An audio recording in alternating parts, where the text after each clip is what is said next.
राष्ट्र कवि सरदेव दिनकर जी लिखते हैं कि भागने लगे नर वीर छोड़कर वो दिशा जिधर भी झुका करन। भागने लगे नर वीर छोड़कर वो दिशा जिधर भी झुका करन। भागे जैसे लवा का दल सामने देख रोशन सुपुरन। रण में आज क्यों आए हैं मन ही मन पछताते थे और दूर से ही देखकर उसको भय से सहमे जाते थे। पांडव सेना का कर्ण ऐसा असर करता है कि जो बड़े बड़े सूरवीर थे वो भी देख के भागने लगते हैं। अब सारथी रथी से कहता है, सारथी थे शल्य और रथी थे कर्ण। रथी सारथी से कहता है कि शल्य देखना आज क्या करता हूं, शल्य देखना आज क्या करता हूं, इस कोंते और कृष्ण दोनों को जिंदा कैसे पकड़ता हूं। बस आज शाम तक यही सुदोधन का जय तिलक सजा करके और लौटेंगे हम दुदुम्बियों से रण के बीच बजा करके। सारथी और रथी के बीच में बातचीत होती रहती है और चलते कुरुक्षेत्र के मैदान में आगे बढ़ते रहते हैं। अचानक होता क्या है, सामने धर्मराज युधिष्ठिर आ जाते हैं। इतने में कुटिल नियति प्रेरित सामने पड़ गए धर्मराज। टूटा करतान सा करण तो कोक पर टूटे जैसे बाज। इतने में कुटिल नियति प्रेरित सामने पड़ गए धर्मराज। टूटा करतान सा करण कोक पर टूटे जैसे बाज। दोनों का विषम युद्ध पल भर भी नहीं ठहर पाया और सहने सकी गहरी चोट युधिष्ठिर मुनि कल्प मर्दुल काया। भागे रण छोड़कर कर्ण ने झपट दौड़कर गही गरीब। जब कर्ण का प्रहार धर्मराज युधिष्ठिर पर होता है, प्रेरित सामने पड़ गए धर्मराज। टूटा करतान सा कर्ण कोक पर टूटे जैसे बाज। दोनों का विषम युद्ध पल भर भी नहीं ठहर पाया और सहने सकी गहरी चोट युधिष्ठिर मुनि कल्प मर्दुल काया। जो कर्ण के द्वारा जो युधिष्ठिर मुनि को जो चोट पहुंचाई गई, जो प्रहार किया गया, धर्मराज युधिष्ठिर उसको नहीं सह पाए। उनकी जो कोमल काया थी उसको नहीं सह पाई। भागे रण छोड़कर कर्ण ने झपट दौड़कर गही गरीब। कौतुक से बोले, रे महाराज तुम तो निकले कोमल अति। धर्मराज युधिष्ठिर जो उस चोट का प्रहार को सहन नहीं कर पाए और रण को छोड़ के भाग जाते हैं वहां से। लेकिन कर्ण पीछे दौड़ता है, उनको गर्दन पकड़ के वापस ले आता है। भागे रण छोड़कर कर्ण ने झपट दौड़कर गही गरीब। कौतुक से बोले, रे महाराज तुम तो निकले कोमल अति। भीरू नहीं कोमल कहकर जान बचाए देता हूं और आगे की खातिर की युक्ति भी सरल बताए देता हूं। हे धर्मराज युधिष्ठिर, आप तो इतने कोमल हो, बस छोटी सी बात पर भाग चले। नहीं, भागना नहीं है। भीरू नहीं कोमल कहकर जान बताए देता हूं, आगे की खातिर युक्ति सरल बताए देता हूं। हे धर्मराज युधिष्ठिर, कोई बात नहीं, जो हो गया सो हो गया। आपको मैं कायर नहीं कहूंगा, आपको एक उपाय बताता हूं। तो कर्ण आगे धर्मराज युधिष्ठिर को क्या उपाय बताता है। हे विपर आप सेविये धर्म तरु तले कहीं निर्जन वन में। हे विपर आप सेविये धर्म तरु तले कहीं निर्जन वन में। क्या काम है साधुओं का इस महाघोर घातक रण में। मत क्षत्रियता के धोखे में रण का पर्दा झेला करिए और जाइए फिर कभी नहीं गुरुड़ की झपटों से खेला करिए। धर्मराज युधिष्ठिर को कर्ण जो जिस ढंग से उनको हैंडल करता है, जिन ढंग से उनके साथ बर्ताव करता है, उसमें से कुछ चीजें धर्मराज युधिष्ठिर को अच्छी नहीं लगी हो भले ही, लेकिन उनके साथ जो सभ्य व्यवहार करता है वो तारीफ काबिल है। उनको कहता है कि भीरू नहीं कोमल कहकर जान बचाई देता हूं। हे महाराज, आपको मैं कायर नहीं कहूंगा, आपको कोमल कह सकता हूं और आगे की खातिर एक सरल उपाय बताए देता हूं। मत क्षत्रियता के धोखे मरण का पर्दा झेला करिए और जाइए फिर कभी नहीं गुरुड़ की झपटों से खेला करिए। धर्मराज युधिष्ठिर उस समर के मैदान को छोड़कर भाग निकलते हैं। आगे 500 मीटर या 1 किलोमीटर के आसपास जाने के पश्चात थोड़ा वो सांस लेते हैं, थोड़ा सा रिलैक्स होते हैं। इसके पश्चात सोचते हैं कि ये जो कर्ण ने जो किया है वो अच्छा नहीं किया। भागे विपन हो समर छोड़ गलानी में निमज्जित धर्मराज। धर्मराज युधिष्ठिर को बहुत गलानी होती है। भागे विपन हो समर छोड़ गलानी में निमज्जित धर्मराज। सोचते हैं मन में कहेगा क्या है सुरों का समाज। सोचते हैं मन में कहेगा क्या है सुरों का समाज। प्राणी हरण करके रहने क्यों नहीं हमारा मान दिया और आमरण गलानी सहने को पापी ने जीवन दान दिया। इससे अच्छा यह होता कि अगर वो मेरे प्राण हरण कर लेता तो कम से कम जो आने वाली पीढ़ी है वो हमारे खिल्ली या मजाक नहीं उड़ाती। लेकिन पापी ने जीवन दान इसलिए दिया है कि आने वाली पीढ़ी इस पर उनका विचार सही नहीं रहेगा। धर्मराज युधिष्ठिर और आगे थोड़ा सा रिलैक्स होने के पश्चात विचार करते हैं कि आज ये ऐसा हुआ क्यों। इससे पहले तो कर्ण ने कभी नहीं छोड़ा, आज कुछ विचित्र बर्ताव कैसे किया। समझे नहीं कौनते कर्ण ने किस लिए छोड़ दिए प्राण। समझे नहीं कौनते कर्ण ने किस लिए छोड़ दिए प्राण। गर्दन तक आकर लौट गई सहसा क्यों विजय की कृपाण, लेकिन अदृश्य ने लिखा है कर्ण ने वचन धर्म का पाल दिया, और खड़ंग से छीनकर ग्रास उसे मां के आंचल में डाल दिया। दोस्तों, ये कुछ दिनकर जी की लिखी हुई ऐसी पंक्तियां हैं जो अंदर तक भाव विभोर कर देती हैं। धर्मराज युधिष्ठिर को समझ में नहीं आया कि आज ऐसा विचित्र कर्ण ने ऐसा क्यों किया जिसकी वजह से मैं गर्दन तक तलवार लगा के अगर थोड़ी सी उसको खींच लेता तो गर्दन अलग हो जाती। लेकिन उसको नहीं मालूम था कि कर्ण के अंदर क्या चल रहा है। उसने माता को उसने वचन दिया था कि माता मैं इन चारों को हाथ नहीं लगाऊंगा, अगर आमना सामना होगा मेरा और अर्जुन को होगा, मैं अर्जुन को मारूंगा, अर्जुन मुझे मारेगा, लेकिन मैं इन चारों को हाथ नहीं लगाऊंगा। समझे नहीं कौन थे कर्ण ने किस लिए छोड़ दिए प्राण, गर्दन तक आकर लौट गई सहसा क्यों विजय के कृपाण, लेकिन अदृश्य ने लिखा है कर्ण ने वचन धर्म का पाल दिया, और खड़ंग से छीनकर ग्रास उसे मां के आंचल में डाल दिया।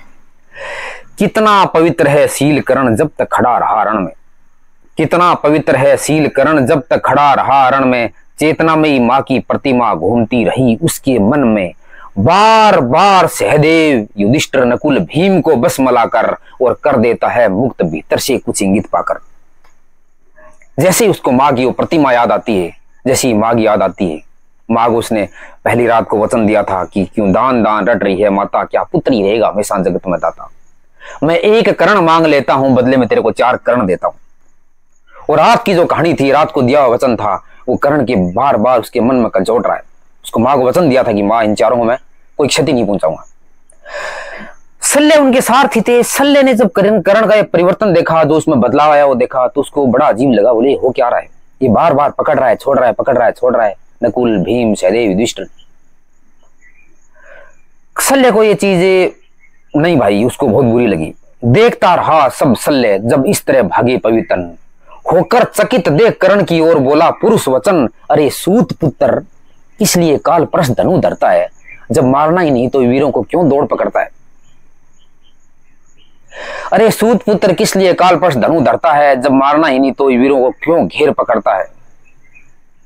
शल्य कर्ण से कहता है कि हे सारथी पुत्र, हे सूत पुत्र, तुम ये जो कर रहे हो ठीक नहीं कर रहे, ये वीर हैं, इसके साथ तुम लड़ो, इन पर तुम प्रहार करो, बट ऐसे इनको बेइज्जती मत करो इनकी, ये मेरे भांजे हैं।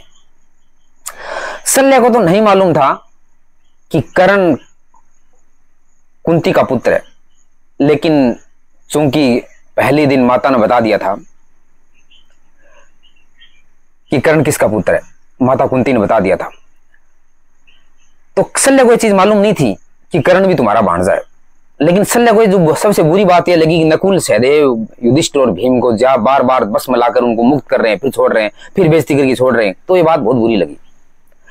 तब शल्य बहुत नाराज हो जाता है।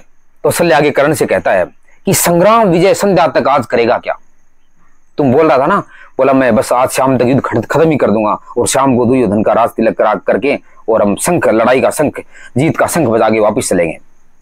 तो शल्य उसका जवाब देता है, संग्राम विजय संध्या तक आज करेगा क्या, मारेगा अरियों को या दे जीवन दान, स्वयं मरेगा क्या, रण का ये विचित्र खेल मुझे तो कुछ समझ नहीं पड़ता है, अरे कायर तू याद पार्थ की कर मन ही मन डरता है, मेरे को पता चल गया तेरे को बीमारी क्या है, तू अर्जुन से डरता है इसलिए इनके साथ टाइम पास कर रहा है।